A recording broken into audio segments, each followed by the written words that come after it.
Boa noite a todos. Boa noite. Só confirmando antes de começar os microfones se o áudio tá bom ou não.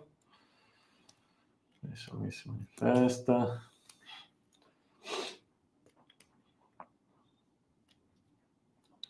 Ninguém falou nada. Isso pode ser bom, pode ser ruim. Som ok. Beleza. Então vamos lá. Bom, pessoal, conforme a gente vinha falando nas últimas lives, né, já existia um pouco essa sugestão da gente fazer essa combinação entre os dois fundos. Como havíamos falado, era uma coisa que a gente estava assim, discutindo, mas enquanto não tivesse, de fato, tudo formalizado, assinado, etc., a verdade é que a gente não tinha como fazer isso, porque simplesmente toda a transação poderia morrer de um dia para o outro, né? Então, talvez a gente, na verdade, até tenha falado demais, mas tudo bem. Acho que a gente sempre deu o devido disclaimer, que era algo que a gente estava avaliando, mas que precisava, de fato, ser tudo formalizado. Essa formalização aconteceu ontem à noite, né? Acho que vocês viram, foi publicado um fato relevante. O Fábio está falando que o áudio está cortando. Se eu puder finalizar. Se é só para o Fábio, para os outros também, que se for para todo mundo, eu repito tudo de novo.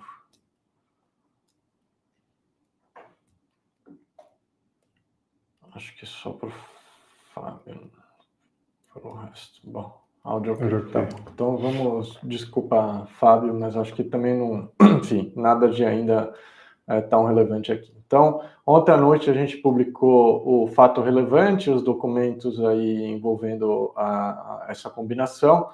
Então, conforme combinado, a gente está aqui para justamente prestar os devidos esclarecimentos com relação a essa transação.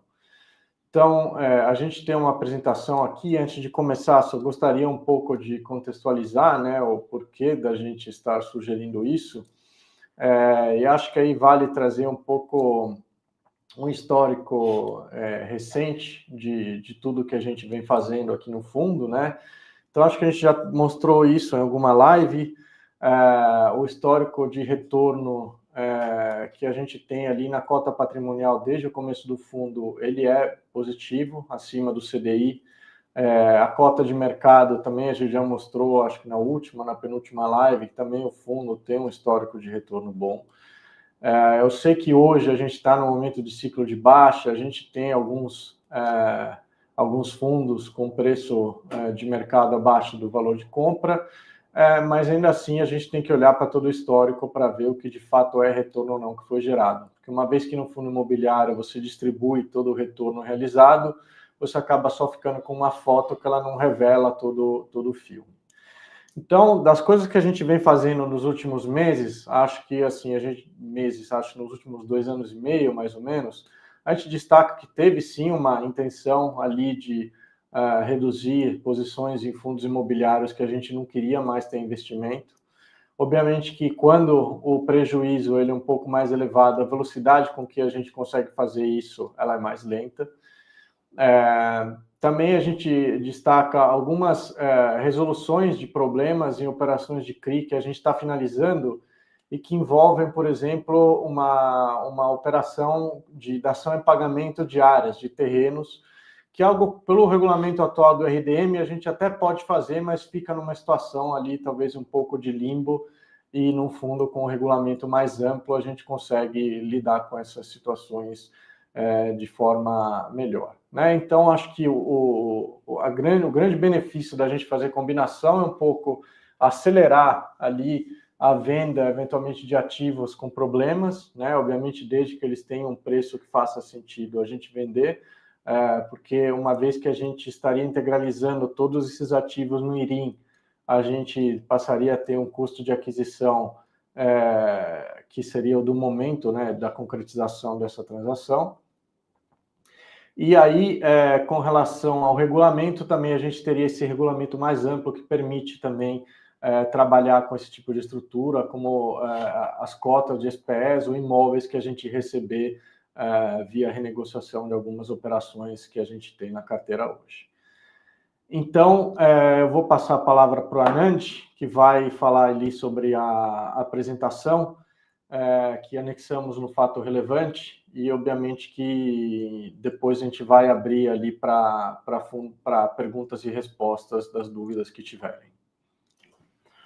Bom, boa noite, pessoal. Prazer estar de novo com vocês aqui. Então, acho que seguindo o material aqui que era anexo ao fato relevante, acho que esse primeiro slide é meio que um resumo de tudo, né? Então, ontem, junto com o fato relevante, saiu uma convocação de assembleia. Esta convocação de assembleia não é uma convocação de assembleia para deliberar já sobre a incorporação ou venda de ativos do IRDM por IRIM. É um passo antes, mas dado que ele faz parte de toda a estruturação que vai ter uma consequência dessa segunda assembleia, a gente quis trazer esse fato relevante já mostrando toda a estrutura para vocês. Então, este primeiro passo é essa assembleia que foi convocada ontem, que é uma captação primária do IRDM de até 120 milhões de reais.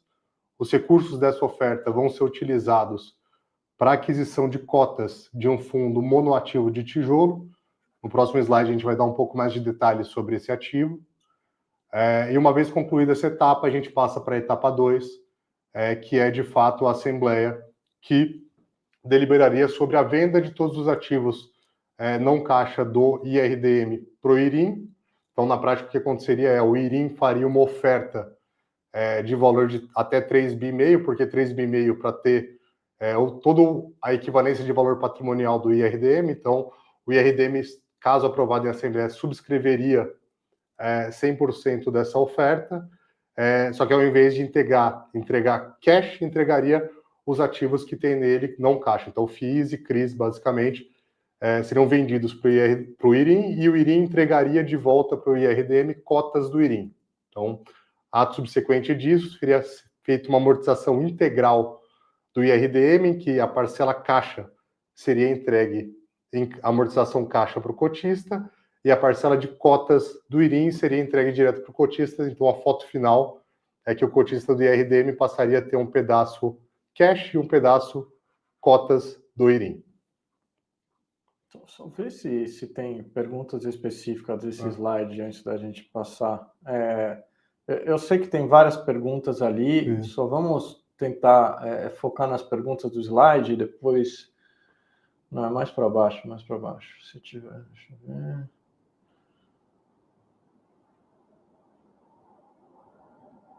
Pode deixar, pode descer. As pessoas têm preço, essa gestão, esta taxa deve ser retirada.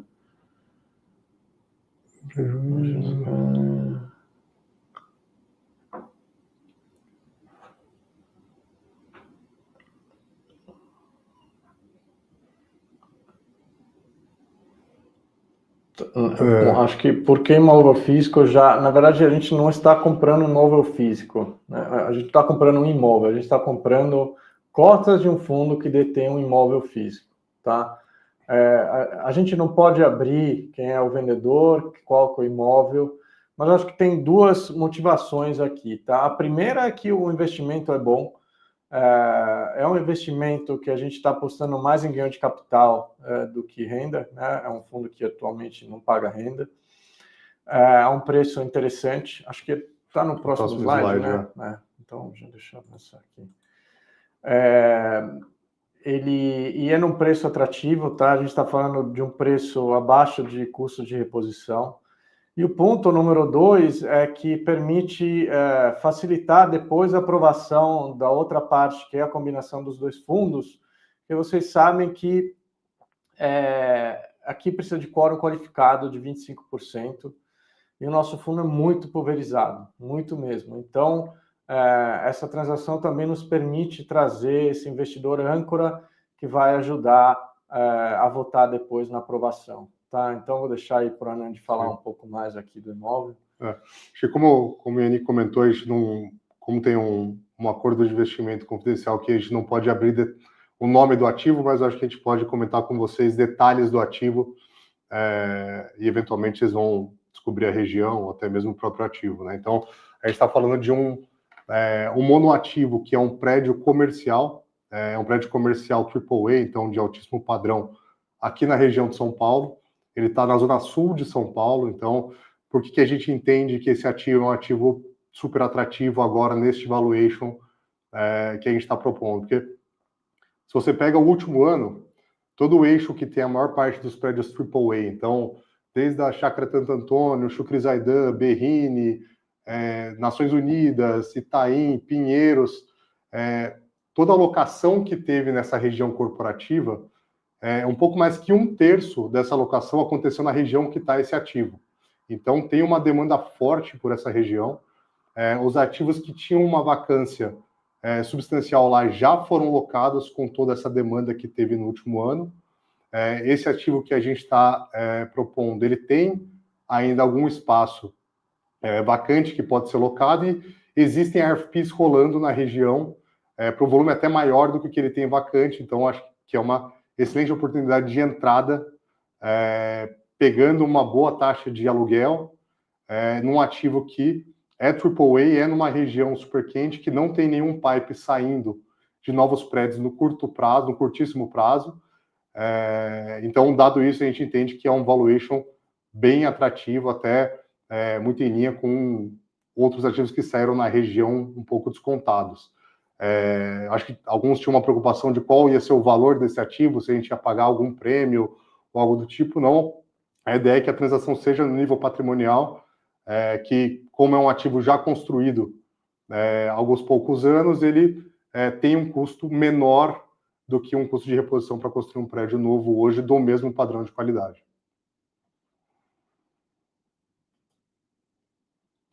Bom, aqui eu acho que trazendo um pouco dos benefícios, né, que a incorporação traria, né, eu acho que a maior parte de vocês já sabe, mas eu acho que o principal deles o Irim compraria os ativos todos no valor marcado a mercado, né, então é como se estivesse zerando o preço médio da carteira. Então, eu acho que quem tem acompanhado as lives tem visto ao longo dos últimos 2 anos um pouco do trabalho que tem sido feito de reciclagem de ativos, né? A gente reciclou uma boa parte da carteira de FIIs numa transação com a RVBI, mas infelizmente alguns ativos estão muito fora do preço de aquisição e não é uma posição que a gente consegue desmontar tão rápido, né? Então, essa transação zerando os preços médios, a gente consegue desmontar posições que entendemos que não são mais adequadas hoje em dia, né? Essa transação passa por também uma distribuição do resultado retido, né? Então, tanto no IRIM quanto no IRDM, a ideia não é fazer a transação mantendo e carregando o resultado retido, é distribuir isso para os cotistas, e também passaria por um pedaço de amortização via cash, né? Então, isso sem contar no que foi falado no começo, que o IRIM tem um regulamento mais amplo que permite uma diversificação maior do portfólio em coisas como tijolo, CEPACs, terreno, ação e assim por diante. Acho que aqui vale ressaltar que aqui é um exemplo ilustrativo, tá? Todos os valores relacionados à transação, eles vão ser definidos só lá na frente, caso essa assembleia seja aprovada e no momento do fechamento. Mas como é uma transação que não é simples, a gente trouxe aqui valores ilustrativos com o fechamento de maio para os cotistas entenderem como seria essa relação de troca, tá? Então, olhando... Só desculpa te interrompendo, eu estou vendo que tem várias perguntas sobre qual que vai ser o preço médio de compra, venda, etc. Acho que vale a pena prestar atenção, porque essas perguntas vão ser todas respondidas aqui nesse slide. Então, eventualmente, façam as perguntas enquanto a gente está aqui fazendo a apresentação. Boa. Então, primeiro, toda a transação vai ser a nível patrimonial dos dois fundos, tá? Tanto do IRDM quanto do IRIM. As contas vão ser feitas pela cota patrimonial, então não pela cota de mercado, tá? Então, começando pelo quadrinho da esquerda, que é o IRDM, como seria a composição dessa relação de troca e amortização, né? Então, no fechamento de maio, a cota patrimonial do IRDM era R$ 82,63, tá? No momento prévio à transação, seria feita uma distribuição de resultados. Aqui, a ideia não é acertar na mosca, mas é uma estimativa. Então, considerando o resultado do mês corrente a ser feita a transação, mais eventuais resultados retidos do fundo, a gente faria uma distribuição de dividendo na ordem de R$ 1,45. Distribuindo esse resultado, a gente chega numa cota patrimonial careca, digamos assim, né, que a gente está chamando aqui de cota de referência. Então, essa cota referência é R$ 81,18. Esse vai ser o valor efetivamente amortizado ao cotista. Tá? Então, o cotista ele vai receber R$ 81,18. Como ele vai receber isso? Ele vai receber uma parcela em dinheiro, em cash, que é esses R$ 4,73. Esta parcela em cash ela pode ser deduzida de eventual imposto devido pelo cotista. A gente vai falar um pouco disso no próximo slide. Então, tem essa parcela em cash e você tem o valor que vai ser de relação de troca do IRIM. Então, uma vez pago o dividendo, tendo separado a parcela de amortização em cash, você chega no valor líquido, que vai ser o valor de troca do IRDM com o IRIM. Então, neste exemplo, a gente chega no valor de R$ 76,45. Da mesma forma, do lado direito, no IRIM, teria a distribuição do resultado. Lá tem um resultado retido um pouco maior que o do IRDM, então por isso um pouco da diferença ali de dividendo previsto. Então, está falando de 1,75 de distribuição no IRIM, e como lá não tem amortização, a gente chega numa cota líquida de 84,47. Então, quando a gente faz a divisão de um pelo outro, né, então 76 pelo 84, a gente chega numa relação de troca de 0,9 cotas. Uma cota do IRDM vale 0,905 cotas do IRIM. Ou seja, num exemplo aqui de um cotista que tem 10 cotas, ele receberia até R$ 47,30 em amortização cash na conta dele e receberia 9,05 cotas de IRIM. Né? E aqui eu acho que vale pontuar, por exemplo, um cotista que tem uma posição de IRDM hoje, ele quer se desfazer, por exemplo, de 5% da posição dele, ele precisaria vender a mercado num preço de tela hoje que está na casa de R$ 67,00. Né? Aqui, como a gente está fazendo a transação no nível patrimonial, esses 4,73 representam mais ou menos 5% da cota referência, ou seja, são mais ou menos 5% que estão sendo amortizados em cash, num valor patrimonial e não de mercado. Então, é 5% que ele está recebendo com 20% de ágio em relação à cota de mercado de hoje. Então, essa eu acho que já é um ponto positivo bastante relevante.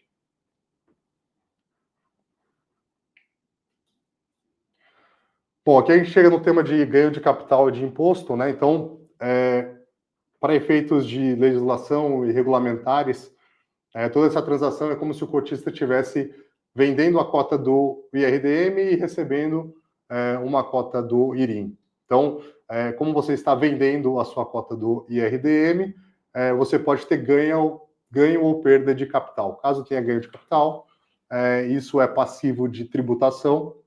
Então, é super importante que todos os cotistas, caso isso evolua, informem o seu custo médio para o administrador, justamente a forma de minimizar isso. Por quê? O preço mínimo histórico negociado do IRDM até hoje foi R$ 57,51. Né? Então, caso o cotista não informe o preço médio dele, o administrador adota a postura de ter o cenário mais conservador possível. Ou seja, como o cotista não informou o custo médio, ele considera que ele comprou no melhor momento possível, que é o dos R$ 57,51. Então, vai ser feita a comparação de eu estou tendo uma amortização com um valor equivalente a R$ 81,18, porém o menor preço foi R$ 57,51. Então, aqui eu tenho um ganho de capital e efetivamente tenho que pagar imposto, e isso é deduzido daquela parcela de R$ 4,73 de amortização cash. Né? Então, por isso é super importante o input do preço médio pelo cotista, caso a transação evolua. Todo mundo que tem o preço médio acima desse R$ 81,18, no caso ilustrativo aqui, não paga imposto, porque não teve ganho de capital e recebe a parcela inteiramente em cash. Caso alguém tenha alguma parcela acima disso, né, ou entre os 57 e 81, e informe isso, vai ser feito o cálculo, como é no exemplo 1. Né? Então, o cotista que tem um preço médio de R$ 75,00, ele vai pagar em cima desse delta de 75 para 81, e isso vai ser descontado do valor de amortização. Então, reforçando aqui, né? Todos esses valores são ilustrativos, isso pode mudar até o eventual fechamento, mas aqui é como funciona a dinâmica e a importância de informar o custo médio no momento adequado. E lá na frente, caso isso seja aprovado, com certeza a gente vai divulgar amplamente em como fazer isso para o administrador.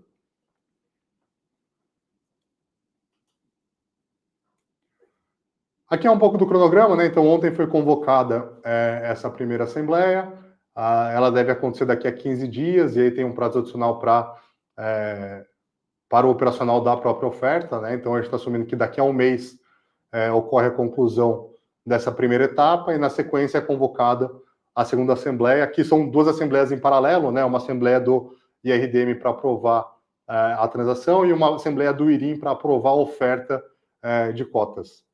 Apesar do IRIM já ter capital autorizado, aqui os advogados e administradores entendem que é importante ter essa assembleia para ter certeza que a estrutura está toda casada, né? Então, após esse processo de assembleia da segunda perna, caso seja aprovado, vai ter um período adicional para que os cotistas informem o preço médio. Esse vai ser um período que não vai ser curto, vai ser um período amplo, então é o período em que os cotistas vão informar o preço médio. Durante esse informe de preços médios, provavelmente a cota do IRDM não vai ser negociada, justamente para travar a relação de troca. E aí, depois disso, se tem toda a incorporação dos ativos do IRDM para o IRIM e a consequente amortização do IRDM. Acho que a foto geral é essa, então acho que podemos ir para as perguntas. Deixa eu vi que tem algumas perguntas recorrentes, então acho que eu vou tentar abordar essas primeiro e depois a gente procura as que desviam um pouco do assunto. Então, a primeira, e com certeza a ganhadora aí de frequência, estou vendo que é a questão da taxa de performance. Então, vamos abordar esse assunto. Acho que a gente tinha já discutido um pouco na última, não penúltima live, mas não tem problema da gente falar aqui de novo. Então, acho que o primeiro ponto, né, não é o primeiro ponto, vamos em ordem cronológica aqui, né? Quando a gente começou esse fundo, o IRIM, já era um combinado com o nosso investidor âncora, que no momento que o fundo passasse a crescer a partir de um certo tamanho, ele teria essa taxa de performance, tá?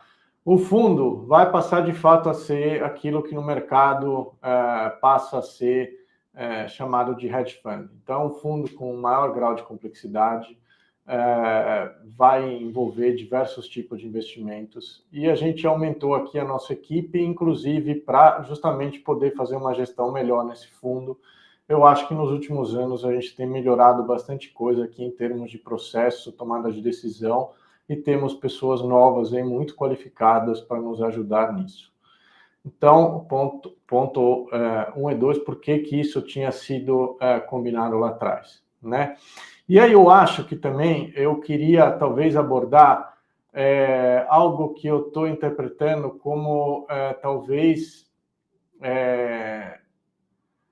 uma interpretação errônea sobre como é de fato calculado o valor da taxa de performance. Porque eu estou vendo, por exemplo, o pessoal falar, aí você vai ter ganho na venda desse FII, tudo vai ser comido por taxa de performance, ou você tem que entregar resultado primeiro para cobrar a taxa de performance, e a verdade é que é exatamente isso que a taxa de performance faz.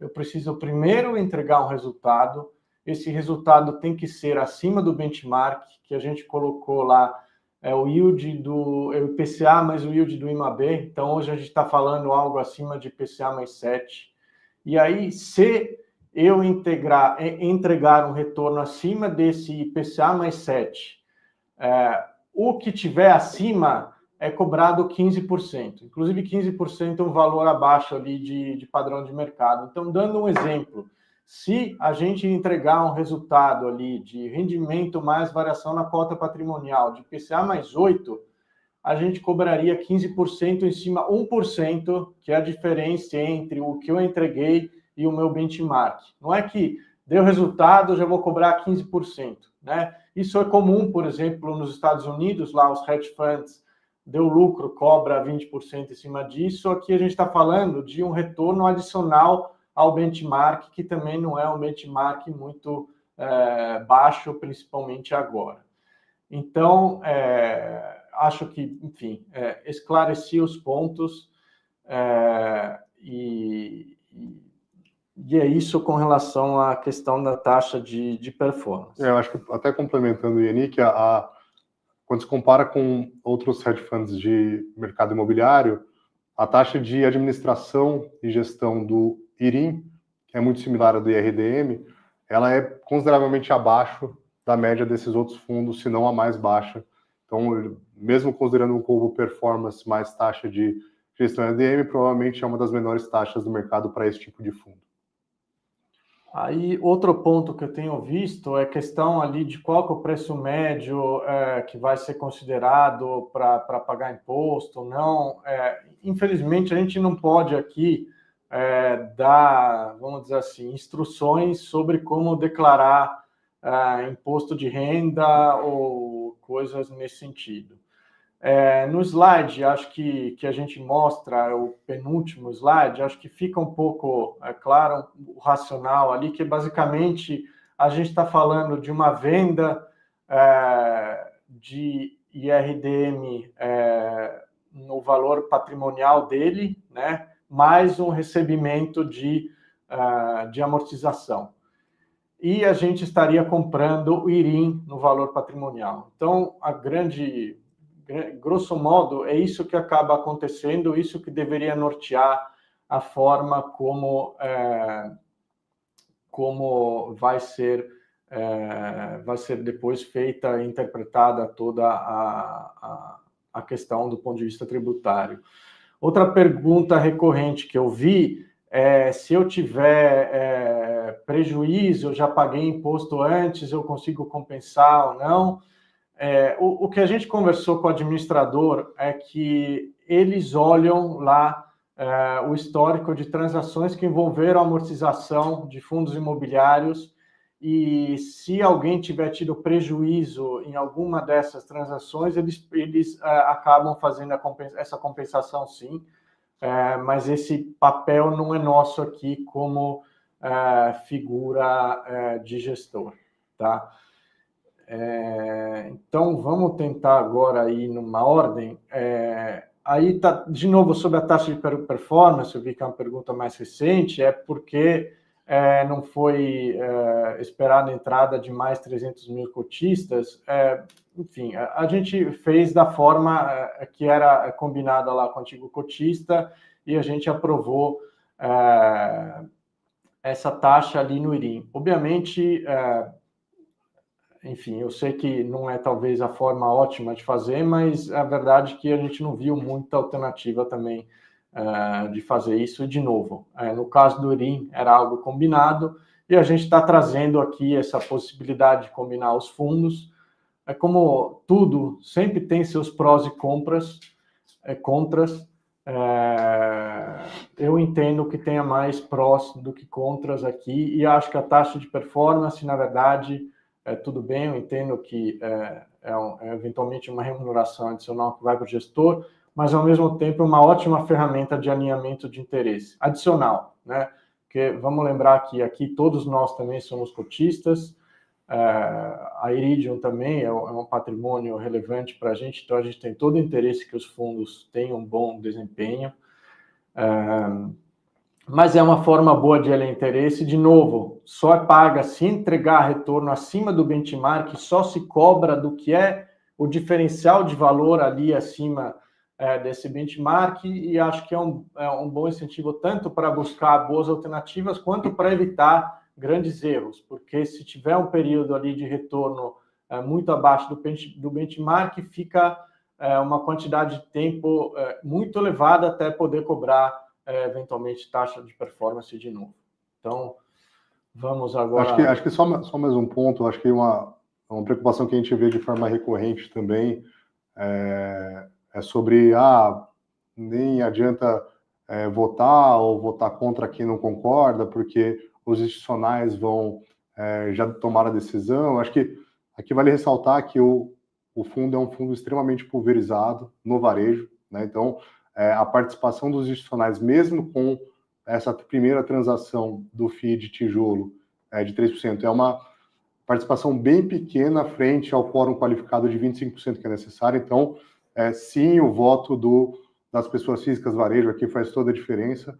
A gente não estaria propondo isso se a gente realmente não achasse que é uma ótima solução pro fundo e para os cotistas. Então, a gente ouviu feedbacks de próprios cotistas nos provocando sobre isso, estudamos bastante com o administrador a melhor forma de fazer, e aqui, novamente, é uma proposta, a decisão final sempre é de vocês, cotistas, na Assembleia de Cotistas. Pode ser que a gente nem chegue no quórum necessário, dado toda essa pulverização, pode ser que tenha o quórum e seja aprovado ou não aprovado, caso vocês achem que a matéria não faz sentido, mas só reforçando aqui que institucionais não representam uma parcela relevante dentro desse quórum qualificado.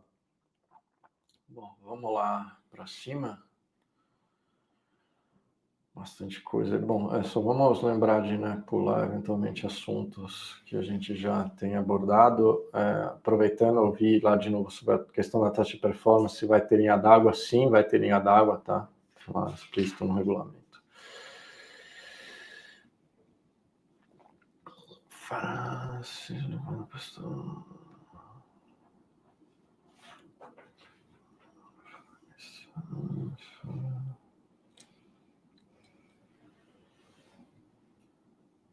Bom, outras coisas que a gente respondeu sobre o racional de comprar o fundo ali nessa oferta, acho que a gente respondeu também.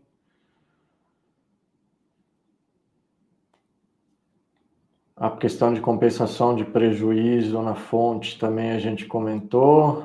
Acho que tem a pergunta do Joaquim ali referente a prejuízo, né? Acho que também a gente ainda através da diminuição do meu total de cotas. Bom, aqui Joaquim, pode mostrar a pergunta ali do Joaquim, acho que é legítima.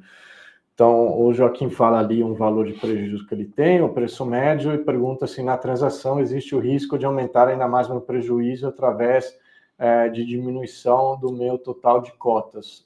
A verdade é que a gente, quando olha do ponto de vista estritamente financeiro, considerando preços de hoje, né? Se a transação ocorresse hoje com todos os números e a relação de troca que a gente está mostrando, na verdade, você teria um ganho ali da ordem de 2,4%, alguma coisa assim, porque você ficaria com uma posição IRIM, que hoje tem um valor um pouco acima do IRDM, também tem uma diferença em relação ao patrimonial um pouco menor que o IRDM, e tem um ponto também que eu vi que a Juliana pegou muito bem antes, um comentário que ela fez lá embaixo, mas que ela pegou muito bem o espírito, que justamente a amortização, ela na verdade você está recebendo ali patrimonial, né?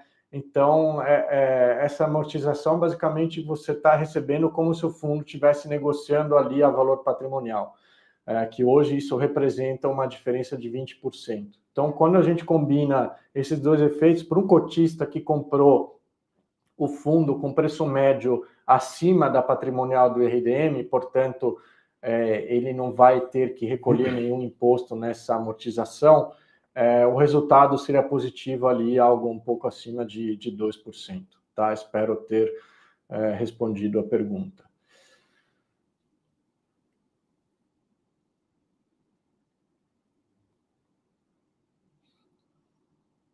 O pessoal tem perguntado sobre o ativo de tijolo, né? Se é o WT Morumbi, se é o SARI 11, se é o PTLG. Acho que, como a gente comentou, a gente não pode abrir o ativo especificamente, mas, de novo, é um ativo, é um fundo com um único ativo, né? Então, não, muitos desses nem encaixariam nessa descrição. Uma coisa, deixa eu só...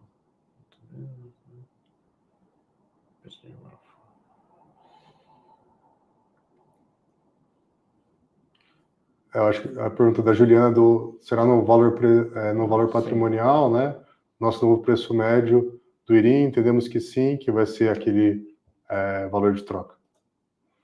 Obviamente, os valores patrimoniais, até por isso que o Anand falou que o slide lá é ilustrativo, isso tudo pode mudar por condições de mercado até a conclusão da transação, tá? Mas se fosse hoje, seria isso. Obviamente, tudo isso vai ser devidamente divulgado na época que for terminada toda a combinação.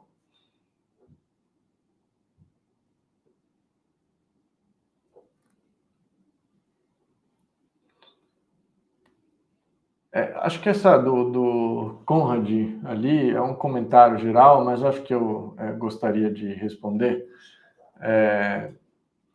Vamos lá, o Conrad fala, acho lamentável ficar vendendo para os investidores que FII era coisa simples, renda passiva, sem dor de cabeça, olha a confusão que estão armando. Vamos lá, empates. Eu entendo que a transação que a gente está fazendo aqui é um pouco complicada, acho que por isso que a gente muitas vezes pensou se ia valer a pena ou não fazer, e por isso que também demoramos para fazer, porque são muitos documentos. O Anand, que ele está aqui justamente porque foi o cara que ficou bem em cima de toda essa estruturação. Eu só queria fazer um pouco mais um contraponto, que eu acho que, pelo menos nós, nunca defendemos que FII era algo simples, sem dor de cabeça e coisas semelhantes, né? Obviamente, existem FIIs com vários perfis de risco diferentes, mas, mesmo assim, sempre envolve um risco, né?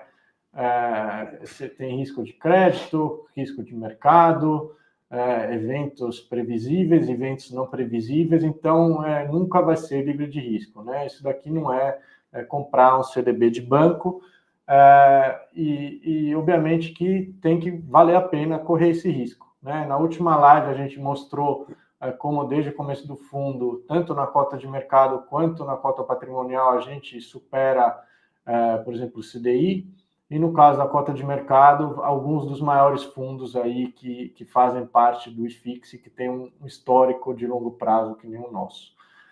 Mas, obviamente, existem dores de cabeça às vezes, isso causa oscilações de preço,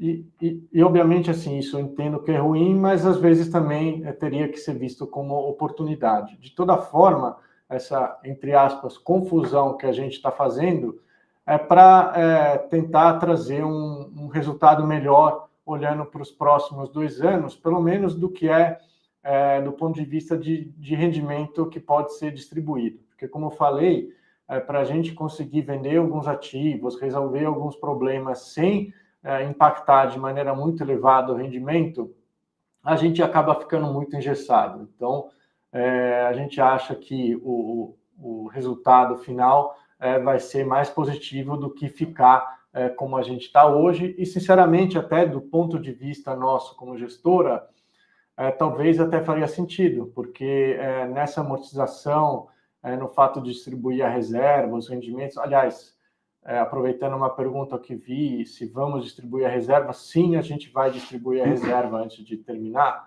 e só voltando nessa de amortização e distribuir reserva e tudo mais, vai ter uma perda de patrimônio aqui para a gestora bastante relevante, inclusive maior do que eventualmente está entrando nessa oferta ali. Então, para a gente não é algo assim tão óbvio necessariamente de aprovar, mas a gente entende que é uma saída boa para todo mundo, tá?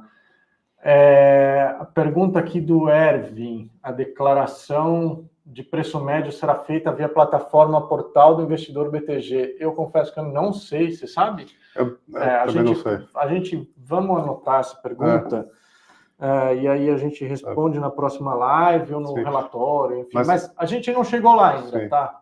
Mas certamente, caso seja aprovado e tenha esse período de envio de custo médio, a gente vai divulgar comunicados a mercado e fato relevante, mostrando todo o passo a passo da forma mais didática possível. Prazo para a declaração. Tá bom. De novo, pergunta do Ervin: quando iniciará o prazo ali?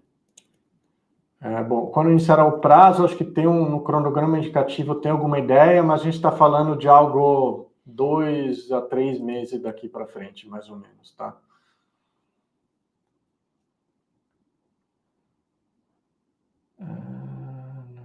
Tá bom.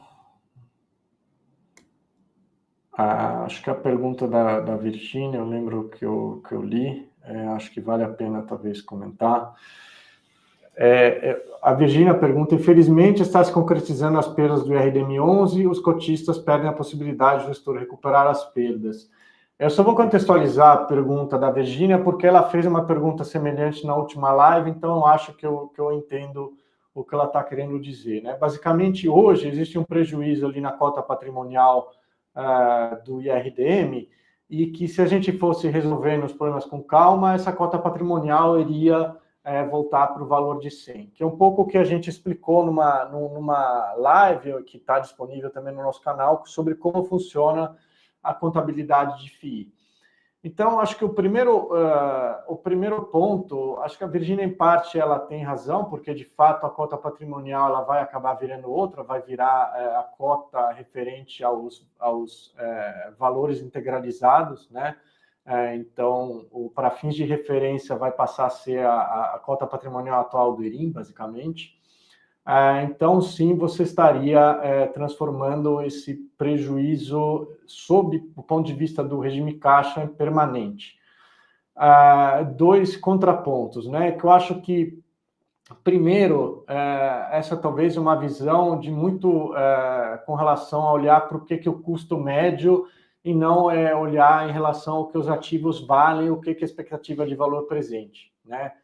O segundo ponto, Virgínia, é que a gente está ciente disso, e é por isso também que a gente vai, depois da combinação, caso ela ocorra, a gente vai continuar fazendo a reserva de resultado, né? E aí a reserva de resultado vai ter um efeito duplo, digamos, né? O primeiro é, obviamente, para o próximo ciclo de baixa de mercado, ou para a próxima vez que a gente tem algum prejuízo que precise reconhecer, a gente vai ter uma reserva e, com isso, vai poder ter mais agilidade para tomar, eventualmente, uma decisão. E o segundo lugar, acho que a reserva vai ter também agora um componente de recomposição dessa cota patrimonial. Então, a gente vai, sim, continuar fazendo a reserva, e a expectativa é que, com o passar do tempo, a gente recomponha a cota patrimonial, continuando a fazer a reserva de resultado, da mesma forma que a gente está fazendo, limitada, obviamente, a 5%, do resultado caixa. Pode ser, o Nelber aqui pergunta: o IRDM está virando um hedge fund? Na prática, se a combinação ocorrer, é isso que está acontecendo, uma vez que o IRIM basicamente é um hedge fund, sim.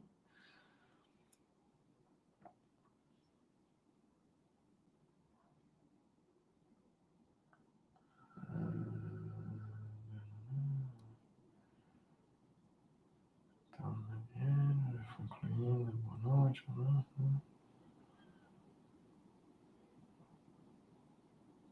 Pode descer. Bom, esse corte já respondemos, mais ou menos. Todas as notas. Acho que a pergunta do Guilherme é legítima, porque eu acho que eu já vi isso em algum lugar. O Guilherme pergunta se só precisa mandar o preço médio, também todas as notas. Eu também não sei essa resposta nesse momento.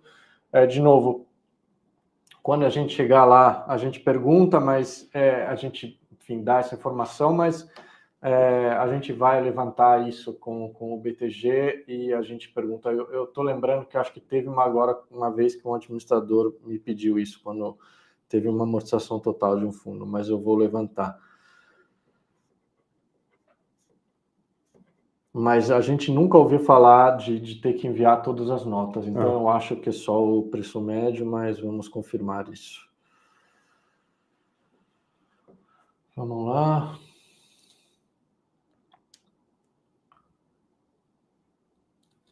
Pode descer. Esse ponto ali na Juliana que eu tinha comentado.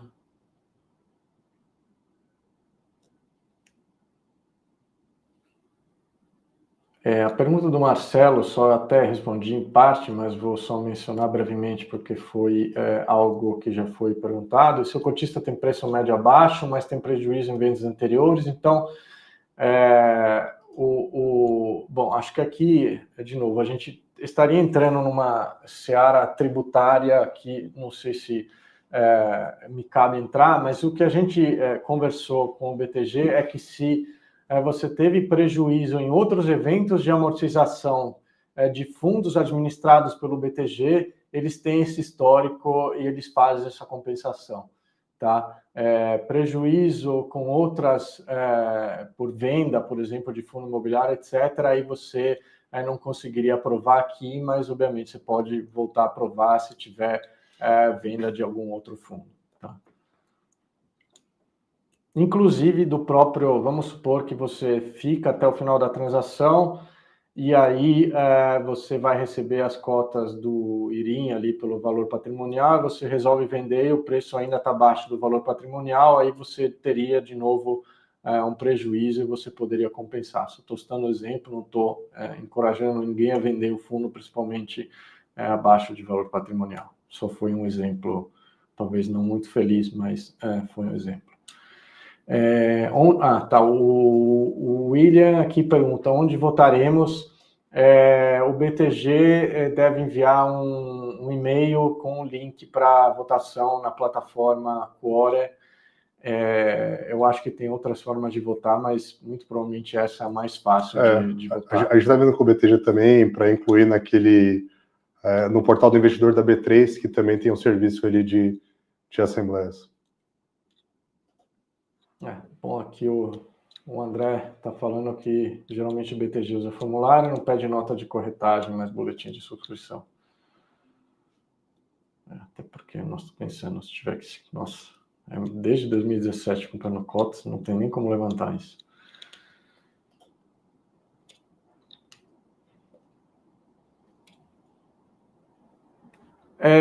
O Roger pergunta, agradeço a gestão por fazer a live, mas o tema é complexo, sem dúvidas. Na prática, o reconhecimento do prejuízo no RDM e uma tentativa de juntar esforços para retomar o retorno positivo.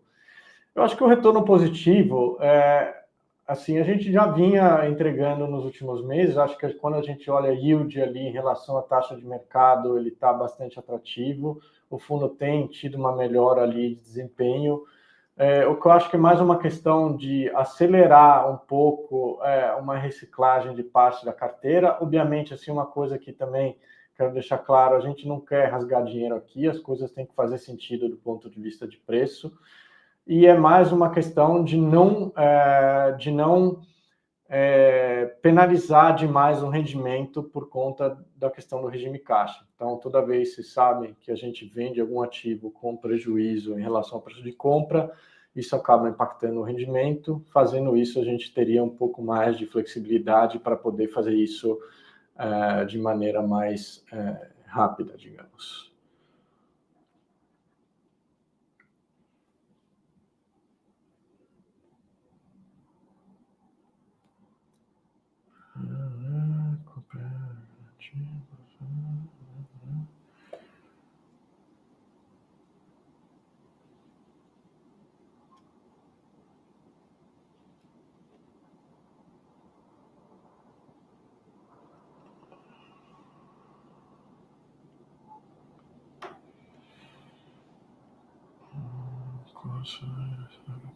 Acho que a questão do VP ali já perguntamos.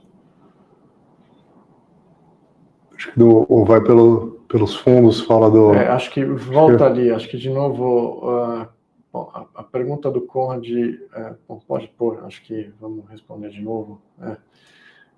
A única pergunta que interessa é muito simples, para quem se interessa, eu acho que a gente está justamente fazendo toda essa apresentação para demonstrar como isso é de interesse de todos os cotistas, tá?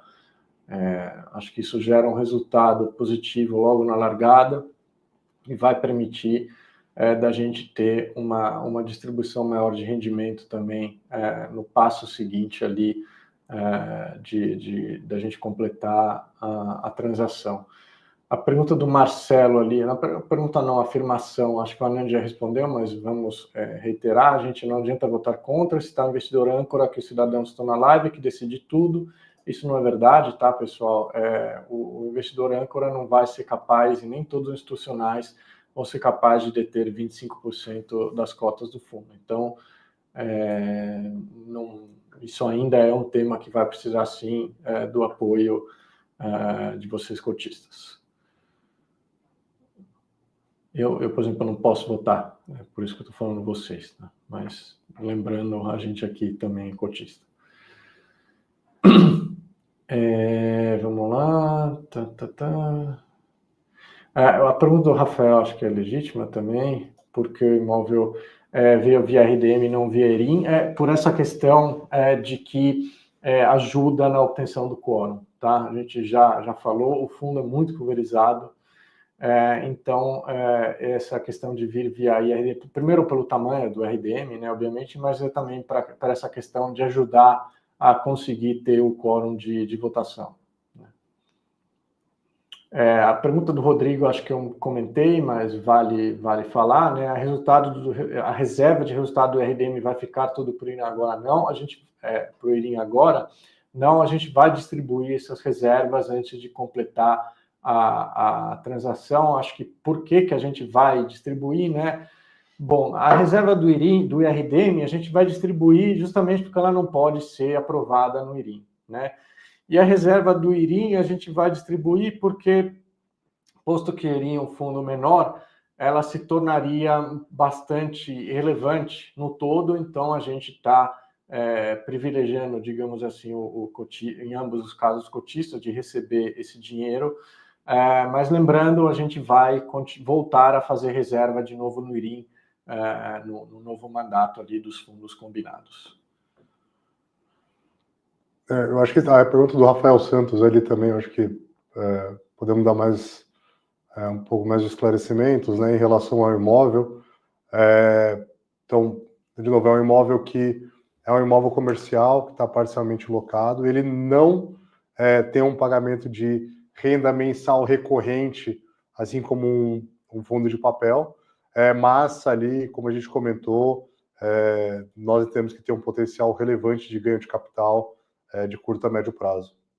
Inclusive o preço ali de compra, né, olhando por metro quadrado, é um preço bom, como eu falei, abaixo de valor de custo de reposição, e é o mesmo valor que foi praticado cerca de 4, 5 anos atrás. De novo, a gente vai divulgar tudo isso quando, enfim, essa parte ocorrer, mas infelizmente a gente tem um acordo de confidencialidade aqui que não nos permite divulgar, mas quando o fundo estiver na carteira, aí sim a gente vai divulgar todas as informações e vai ser possível falar mais a respeito.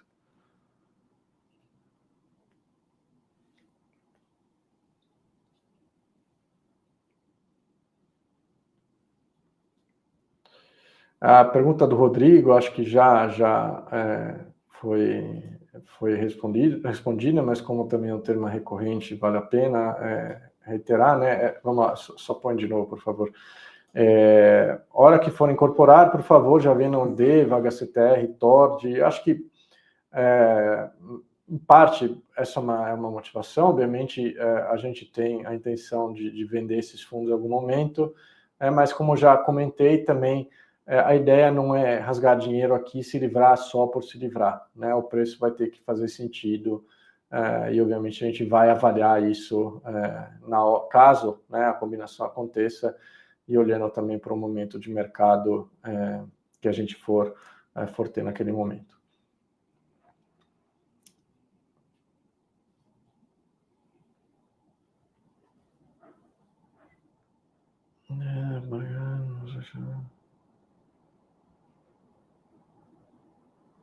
Acho que essa pergunta ali vale a pena do Rodrigo. Essa daí. Então vamos lá, o Rodrigo pergunta aqui pergunta ou afirma, né, como cotista desde o início do RDM, amargando um enorme prejuízo nos últimos anos, ainda não consigo enxergar que essa operação venha compensar as perdas dos investidores.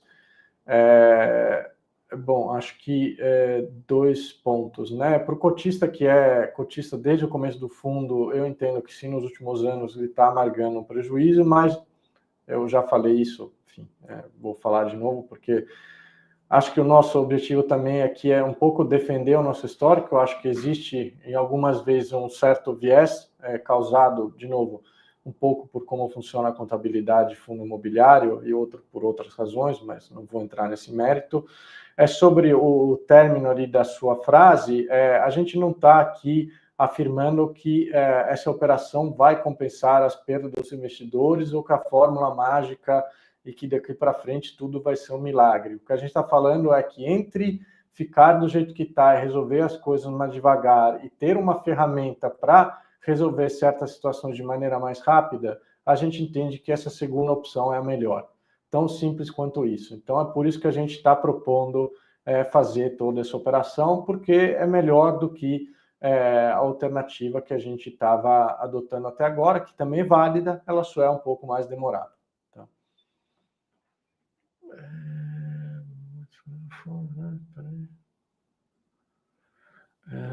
A Tainá fez uma pergunta lá em cima. Fala, tenho 230 cotas de RDM, vou receber quantas cotas do IRIM? A gente fez na apresentação um exemplo, então você receberia 90% de 230, sou péssimo em fazer contas, mas, novamente, esse é um valor preliminar, a gente vai poder divulgar isso somente perto de quando for se concretizar, e sim vai ter a relação de troca final, tá? Mas aí, no seu caso, a gente estaria falando de aproximadamente 200 cotas, alguma coisa assim. São 18 mais 27, um pouquinho mais, vai. A pergunta do Rodrigo, acho que é importante também. Ideia depois de focar mais em CRI ou FII ou o quê? Obrigado pela pergunta, acho que é um ponto importante. A gente vai continuar tendo como foco predominante investir em CRIs. Isso não tenho dúvidas. A única diferença é que a gente vai poder, primeiro, trabalhar de maneira melhor com essas espécies que a gente vai ter por conta de alguns acordos que a gente está fazendo em algumas operações de crédito. A gente vai poder também explorar mais, eventualmente, o mercado de ações, olhando para empresas do setor de real estate que são listadas em bolsa. No caso do IRIM, a gente já tem duas posições assim. Lembrando que a gente tem uma equipe aqui dentro de casa, que é a Renda Variável. A gente também pode, e algo que já fizemos no IRIM no passado, comprar debêntures de empresas de real estate. Então, às vezes, o mercado de crédito privado ele acaba virando bem disfuncional e a gente consegue pegar algumas oportunidades bem interessantes. Acho que no passado, no IRIM, por exemplo, a gente chegou a comprar debêntures da Tenda quando bateram CDI mais 9. Eu acho que nos próximos 1 a 2 anos vai aparecer alguma boa oportunidade nesse sentido, porque hoje a gente está no mercado de debêntures da CDI com spreads muito baixos, tá? Então, grosso modo, ali onde a gente pretende atuar, mas, de novo, o foco vai ser em CRIs, tá? E olhando para FIIs, eu diria que a gente pretende, principalmente, reduzir a exposição em FIIs de CRI, de outros gestores, e em determinados momentos, quando o mercado estiver mais pessimista, a gente buscar alguns fundos ali de tijolo com uma abordagem mais fundamentalista, porque a gente entende que o tijolo tem uma descorrelação boa com o crédito, né?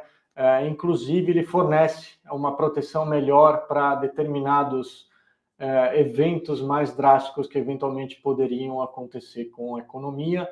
Mas eu acho que é até uma coisa que eu queria talvez ter falado antes, que é com relação ao que entendo que muitos questionam sobre os nossos investimentos em outros fundos imobiliários, e a gente já fez esse meia-culpa em algumas vezes, mas eu só reforcei aqui que a gente vai buscar uma abordagem baseada em valor, porque no passado teve alguns momentos que a gente quis talvez acertar demais o market timing e um pouco se preocupar mais no que a gente achava que o mercado ia fazer, ao invés de fato olhar para a diferença ali entre preço e valor, né? Então, as nossas novas alocações vão ser 100% pautadas no que a gente acha que eventual fundo, imóvel, etc., vale, e se tem uma oportunidade ali porque o preço está muito descontado.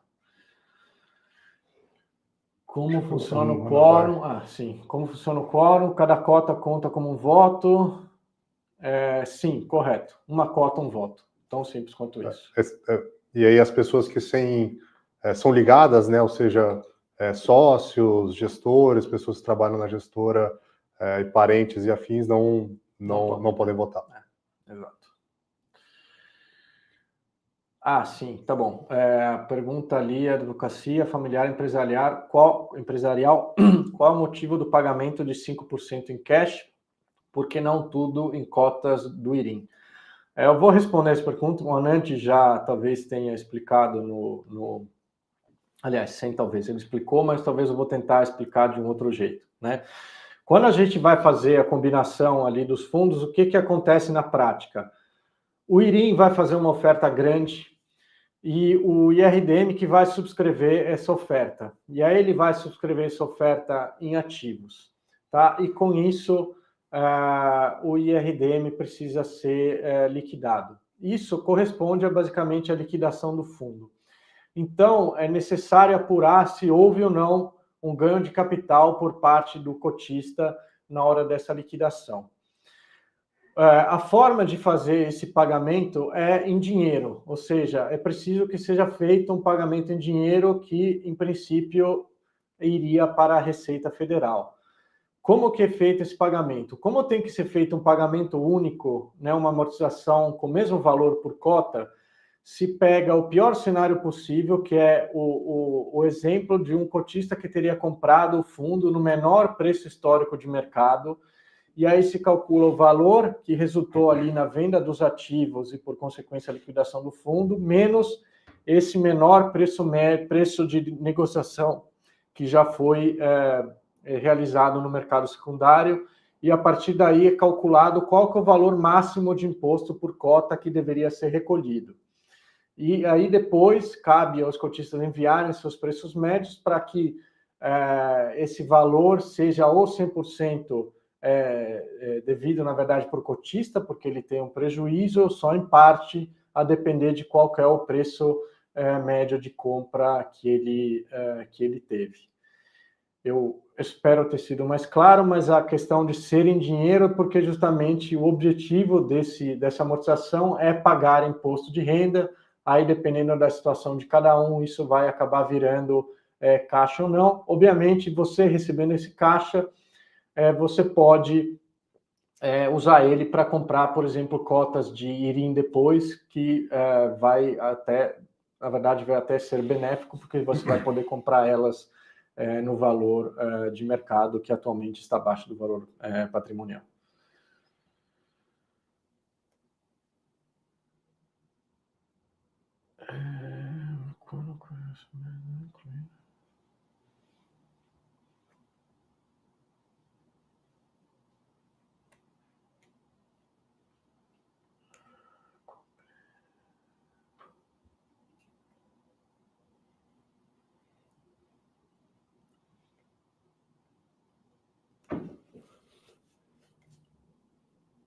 Desculpa pelo silêncio, pessoal, a gente está rodando as perguntas enquanto para ver o que não foi respondido ainda.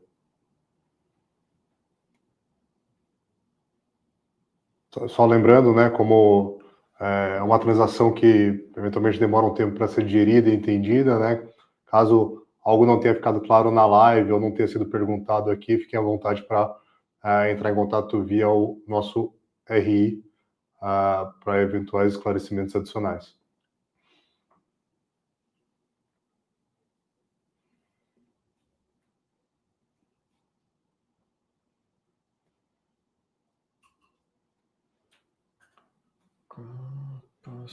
Acho que o Danilo faz uma pergunta ali, enfim, pode botar. O Danilo pergunta qual a projeção de rendimentos após a incorporação. Bom, Danilo, acho que a gente não tem o costume de dar nenhum guidance ou ideia de rendimento, até porque a gente já explicou, é algo bastante difícil ali de poder informar. Acho que assim, uma coisa que é importante falar é que geralmente o pessoal só olha nessas combinações para a questão dos FIIs, mas a verdade é que nos CRIs também se acaba tendo um benefício no sentido de ter um resultado caixa maior, porque hoje a gente tem uma carteira de CRIs que está marcada, grosso modo, IPCA mais 10, e que a gente comprou a cerca de IPCA mais 8,80, alguma coisa assim. Então, na marcação, essa carteira hoje está com deságio. Com o passar do tempo, esse deságio viraria, na situação atual, cota patrimonial. né? E no cenário novo, como eu estou integralizando os ativos no preço atual, essa diferença vai acabar virando rendimento. Então, a gente espera, talvez não vai acontecer no curtíssimo prazo, né? Mas a gente espera que com isso o rendimento deva aumentar, tá? Alguém comenta que teve algum outro fundo que foi necessário enviar as notas para efeitos de preço médio. Acho que, como comentamos aqui, não sabemos exatamente o procedimento operacional, mas vamos divulgar e tentar fazer da forma que evite essa burocracia.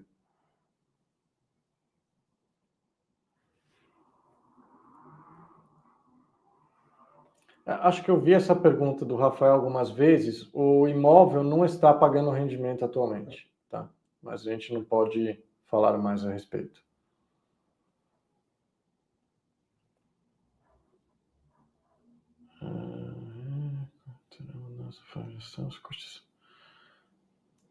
Vamos lá, acho que a pergunta do Abraham é importante. Boa noite. O IRIM com o RDM incorporado terá mudança na forma de gestão? Sou cotista do RDM, estou gostando da gestão mais passiva que ativa. A forma de gestão não muda, tá? Eu acho que, assim, chamar o que a gente está fazendo no IRDM atualmente de gestão passiva quase que talvez me deixe chateado, porque parece que a gente não está fazendo nada lá, tá? Obviamente isso é uma brincadeira, mas a forma de gestão é um pouco, é o que eu falei, assim, não vai mudar, e a coisa que eu mencionei é principalmente com relação à carteira ali de FIIs, a abordagem seria focar 100% numa abordagem Vale Invest e não tentar pensar um pouco ali o que o mercado vai ou não fazer, pensar, etc, etc. Tá?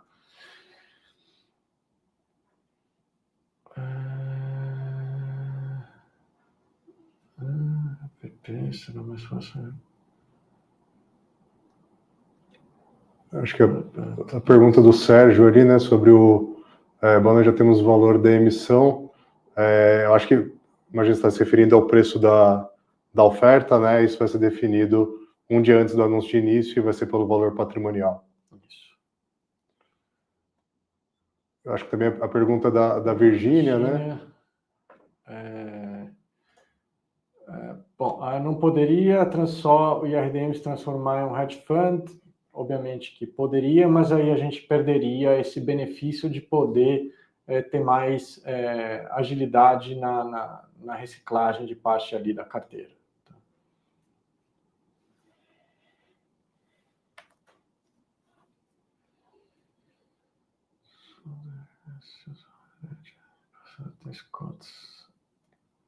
A pergunta do Cláudio, acho que vale responder. Por que não faz uma troca de cotas dos fundos? Daí ficaria menos complicado. Se o usuário de RDM tiver 10 cotas, ele passa a ter 10 cotas de IRIM. Eu gostaria muito que fosse assim, mas a verdade é que a gente está fazendo uma troca de cotas, é isso que está acontecendo.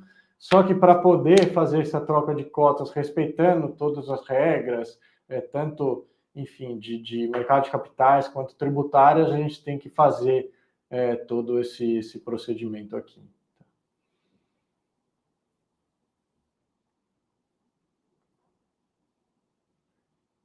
Acho que a liberdade logo ali é uma pergunta, acho que válida, né?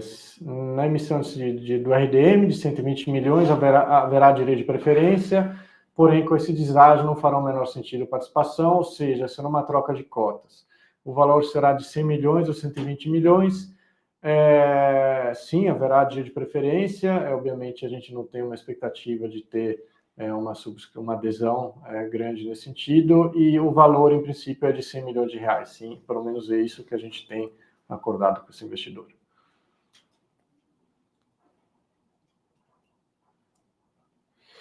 Acho que a pergunta do vai pelos fundos, qual que é a pergunta do vai pelos fundos? Tenta subir ali.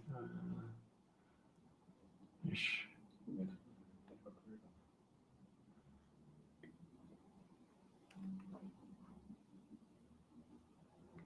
Eu acho que talvez, se puder fazer de novo a pergunta. Isso, enfim, quem pediu ali para a gente responder, se puder também colocar, a gente agradece. A pergunta do Vai pelos fundos ali que estão mencionando. A pergunta do Neuber, vamos responder, acho que a gente já respondeu. O Neuber pergunta se somos cotistas do RDM, quantas cotas vocês têm, vocês estão no prejuízo ou no preço médio?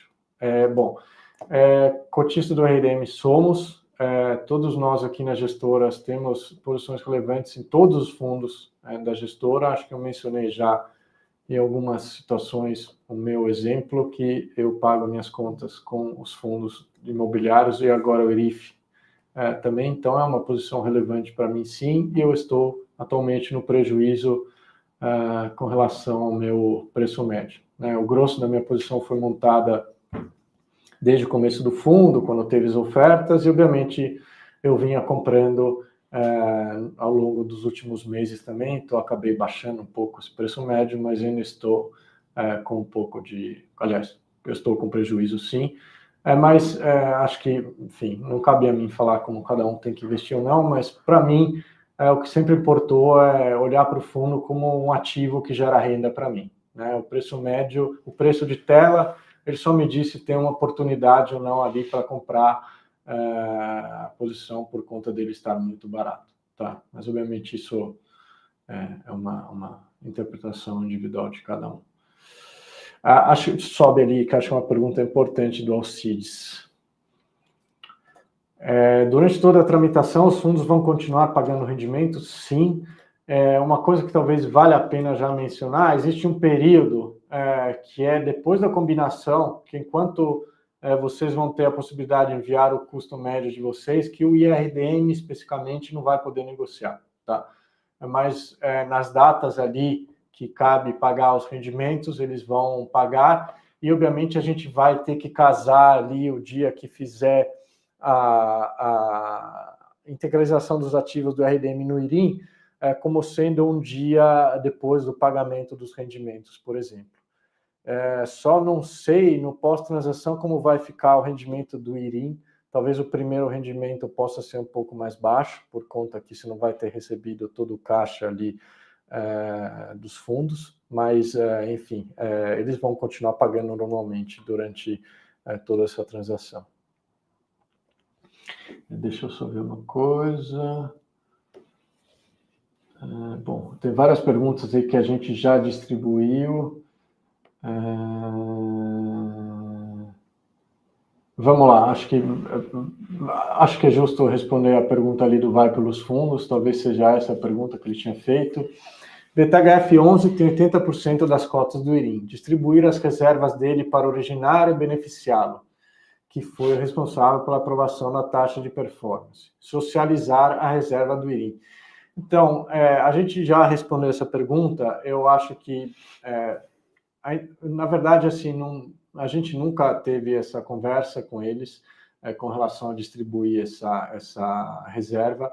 O ponto todo é o seguinte, hoje a reserva do IRIM, se não me engano, é o quê? R$1 e alguma coisinha. R$1 que dá cerca de 2 milhões, se eu não estou enganado em valor financeiro. 2 milhões no fundo de 180 milhões de reais representa isso, né? Cerca de R$1. Mas no fundo de 3 bilhões, 2 milhões de reserva não faz muita diferença, né? Faz diferença, mas não é muito relevante. Então, tem uma diluição muito grande quando a gente olha a reserva por cota. E é por isso que a gente está distribuindo ela antes, tá? No caso do RDM, a gente poderia também pegar esse caixa e integralizar ele no RDM, mas no IRIM, né? Mas a gente está dando o benefício ali para o cotista, até inclusive que vai ficar durante tudo isso, de receber um rendimento adicional. Vamos lá. Tá bom. Seria... Peraí. Mas... Bom, essa questão de troca-troca, assim, pessoal, não existe, tá? Vamos ser bem claros, mas tudo bem.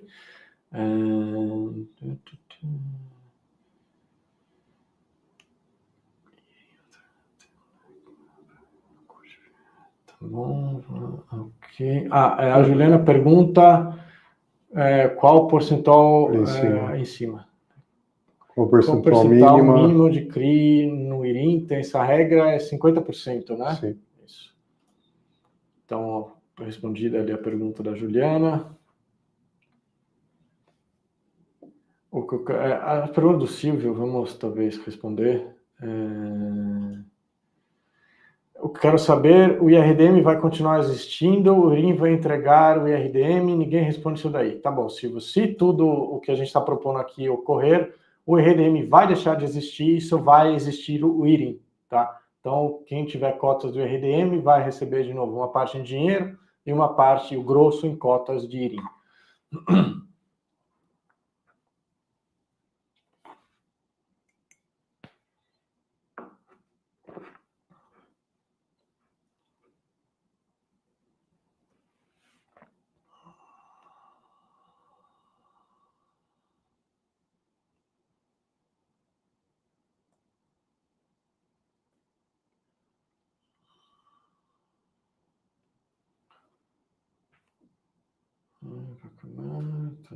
Gustavo nisso,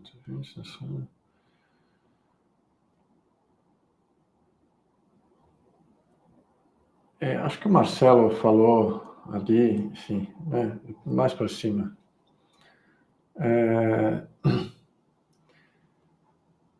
Pode mostrar, não tenho problema, não tenho nada contra terem críticas, tá? Meu Deus, se destruíram o FII com outros FIIs, imagina podendo comprar ações do que serão capazes. Acho que, primeiro, o nosso histórico com compra e vendas de FIIs teve muito resultado positivo.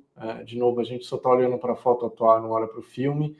E com relação às ações que a gente tem no IRIM, isso é informação pública, mas são 2 investimentos que estão dando, até o presente momento, excelente retorno. Acho que é só olhar ali no relatório qual foi o preço de compra que a gente teve, considerando também que já recebemos rendimento durante todo esse período, e justamente porque também foram feitas com essa abordagem que falei, focada em valor, a gente comprou essas ações em momentos de estresse, e a gente pretende esperar um momento de mercado mais eufórico para eventualmente vender.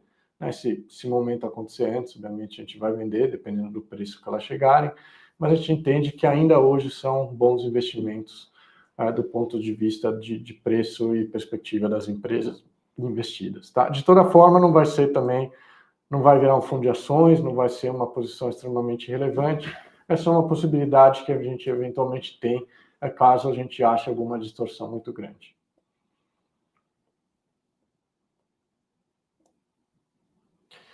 Acho que pergunta do André, da Andréia, desculpa. Quem tem um PM alto vai perder muito, né? Vocês zeram o jogo, distribuem o prejuízo ao cotista e vida que segue para vocês. Não, tá? Então, eu até falei antes, o cotista que hoje tem um preço médio acima do valor de mercado, na verdade, se a transação fosse encerrada hoje, ele teria um ganho ali na posição do saldo total, né? Quando a gente olha o preço de patrimonial atual, preço de mercado do IRDM do IRIM, de um pouco mais de 2% ali na cabeça, tá? E um valor em dinheiro que poderia ser usado para reinvestir as cotas. A verdade é que do ponto de vista ali financeiro, valor presente e tudo mais, não tem grandes diferenças. A diferença que tem é a possibilidade de manter uma distribuição mais alta e girar e vender alguns ativos que hoje estão com algum prejuízo sem necessariamente machucar demais o rendimento.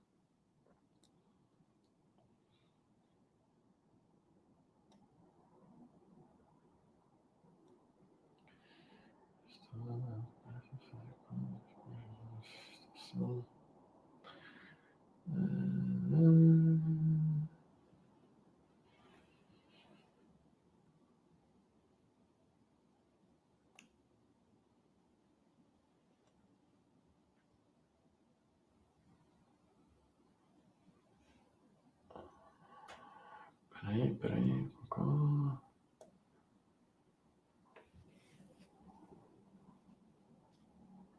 A pergunta do William acho que faz sentido responder, porque acho que é um caso bastante diferente, tá? Receberam amortização e cotas de outro fundo maior furada, veja exemplo do BRCR com o Senes, foi desastre para os cotistas. Acho que a gente está falando de uma situação diferente. Aqui, no caso que você mencionou, eu realmente não quero ficar falando do fundo dos outros, mas o cotista de um fundo recebeu,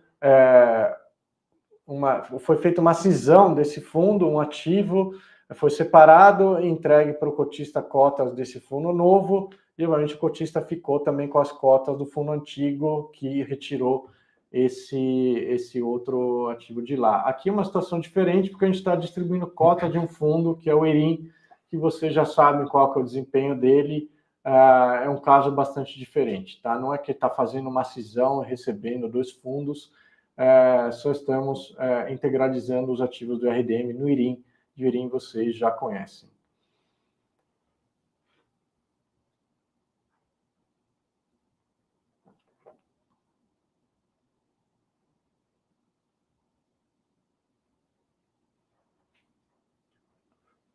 Eu acho que a pergunta do Guilherme... eu lembro que ele fez a pergunta, a gente pulou. Tá bom, pode mostrar. Tem que ser 25% de votos pela aprovação, tá?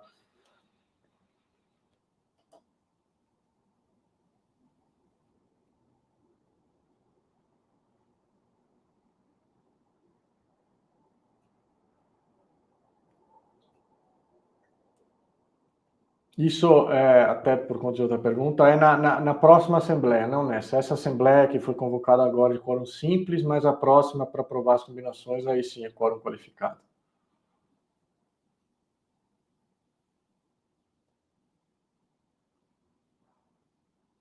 Acho que a pergunta do Luciano vale a pena responder. Lúcio, esse tipo de incorporação está virando coisa comum. Vocês analisaram os resultados dos fundos que já fizeram como bom? Assim, eu acho que não quero muito me pautar no resultado que outros tiveram, porque acho que a coisa tem que se justificar pelo racional que ela tem. E eu espero, né, ter conseguido transmitir aqui a questão que a gente entende que o racional de fazer isso é positivo. De toda forma, eu acho que teve alguns casos que sim, o resultado acabou sendo bom, e alguns outros talvez seja cedo para poder dizer, mas, de novo, o racional que a gente explicou é o maior motivador da gente estar fazendo isso ou não. Não é porque alguém fez e eventualmente deu certo que talvez isso poderia não se aplicar para o nosso caso, né? Então, eu prefiro focar aqui no racional do que eventualmente ser apenas uma questão de outros fizeram e isso deu certo.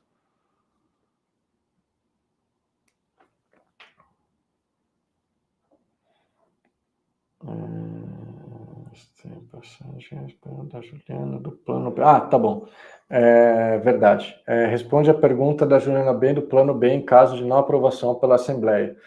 Bom, Juliana, se não tiver aprovação pela Assembleia, o plano B a gente continua fazendo o que faz hoje, né? É tão simples quanto isso. A gente vai continuar fazendo a reserva e quando tiver momentos ali que der para a gente vender determinados ativos, a gente vai vender mais devagar para evitar de machucar muito o rendimento, a não ser que a gente tenha conseguido constituir uma reserva um pouco mais relevante, tá?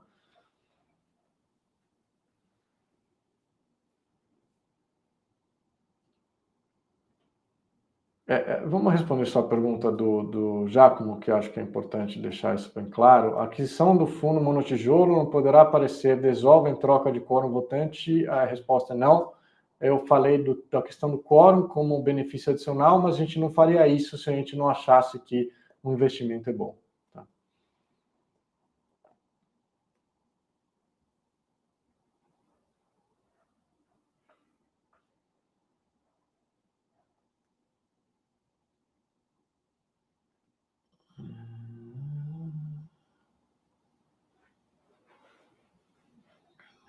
Eu acho que só um comentário geral, né? Acho que tem bastante gente comentando de vender IRDM, comprar IRIM, ou aumentar a posição em IRIM ou IRDM. Acho que essa não é uma resposta que a gente pode dar, porque cada cotista tem o seu preço, o seu prejuízo e seu ganho de capital para oferir, mas naquelas contas que a gente mostra o valor de dividendo a ser pago de cada fundo, a amortização de cada fundo, Com isso, cada um com os seus respectivos preços pode ter alguma conclusão do que pode valer mais a pena ou não, além de cenários de mercado, como foi comentado no momento, a diferença entre valor patrimonial e preço de tela de um fundo e do outro pode ter diferenças.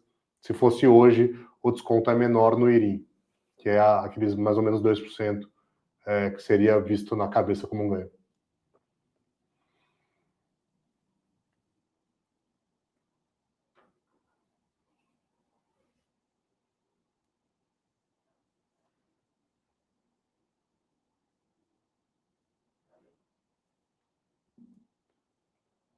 Acho que tô só a pergunta da Juliana ali.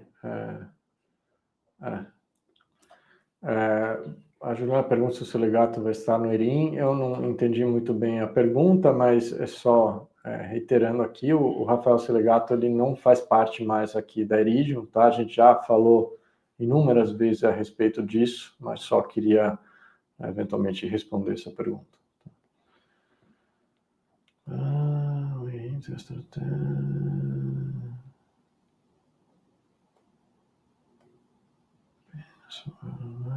conferência,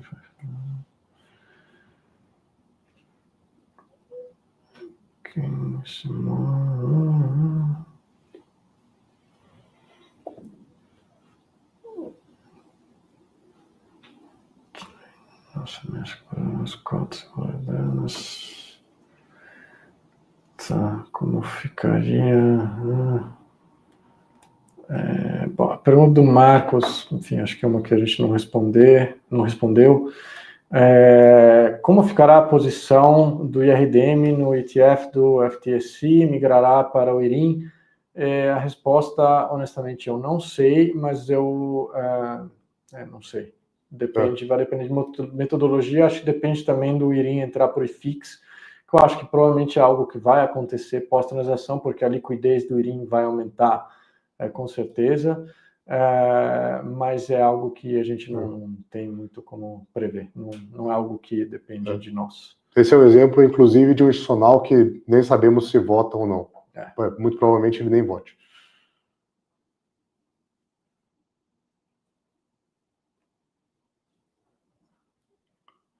Acho que, de forma geral, passamos por todas as perguntas. Tinham muitas perguntas repetidas, então acho que respondemos todas. Novamente, quem tiver dúvidas adicionais ou quiser esclarecimentos adicionais, não deixe de entrar em contato com o RI.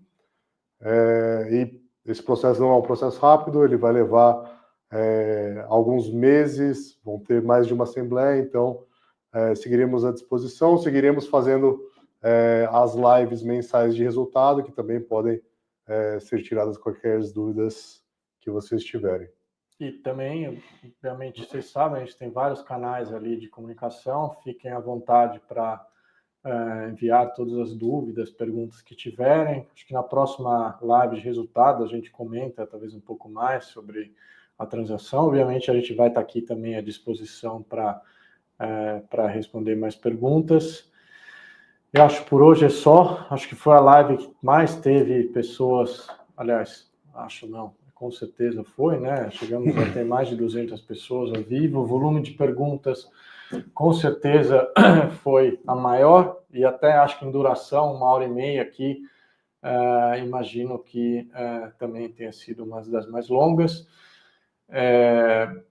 Agradeço a participação de todo mundo. Sei que o horário, né, não é dos melhores, mas eu imagino que, na verdade, seja o mais prático para todo mundo poder participar. Obviamente, como sempre, a live fica aí gravada no canal do YouTube. E é isso. Obrigado pela presença e boa noite a todos. Obrigado, boa noite, pessoal.